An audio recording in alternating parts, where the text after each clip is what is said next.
morning and welcome to the Morning Expresso by the Indian Express. My name is Rahel Philippos and here is today's big story. At least 25 people died in Nainital alone as incessant rain battered Uttarakhand, leading to floods, landslides and massive damage to property. The statewide death toll, meanwhile, due to incidents related to the rain which began on Sunday, has now reached 35. And the hill station of Nainital was cut off from the rest of the state, with all three roads leading to the town washed away in landslides. However, the worst is likely over as the IMD has predicted that the remainder of the week is likely to stay dry in the state. Several places recorded their heaviest ever rainfall in a 24-hour period. Nainital, Champawat and Pancheshwar received more than 500 mm of rain, while many other areas recorded more than 400 mm. And now for our stories exclusive to the Indian Express. Pratap Bhanu Mehta writes on the common threads of violence and communalism that tie together all of South Asia. You can read his column on indianexpress.com. Here are our stories from the front page.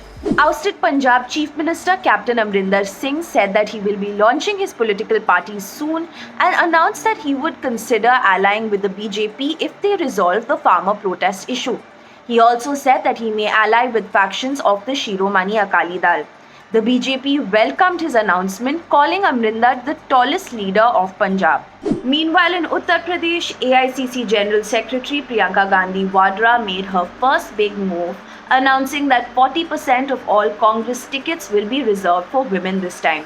But the Congress leader said she is yet to decide whether she herself will be contesting the assembly elections, which are slated to take place in the next couple of months. The Jammu and Kashmir administration has stepped up police presence and security in areas dominated by daily wage workers in Kashmir, though their sheer size and spread of the unorganized sector is making it very difficult for them. Several people say that daily wage laborers are being encouraged to leave. And here are today's must-read stories. On Friday, an ominous message was blaring from the loudspeakers of mosques across the Bhatta Dhuria area in the Pooch district. Villagers were instructed to drop whatever it was that they were doing and to return home with their families and cattle. This came as the army was preparing for the final phase of their assault on militants who are believed to be hiding in the forests surrounding these areas. In his first month in office, Punjab's new Chief Minister Charanjit Singh Channi has set a blistering pace for himself. Between attending meetings, attending to party workers, crisscrossing the state and breaking into impromptu bhangra, Channi has made it clear that his approach to the top post is hands-on.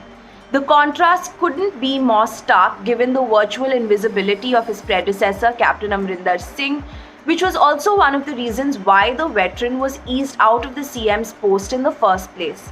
For the residents of Sarai Hisamuddin in Saharanpur, the death of 55-year-old carpenter Sagir Ahmad, who was shot dead by militants in Kashmir, was a clear red flag.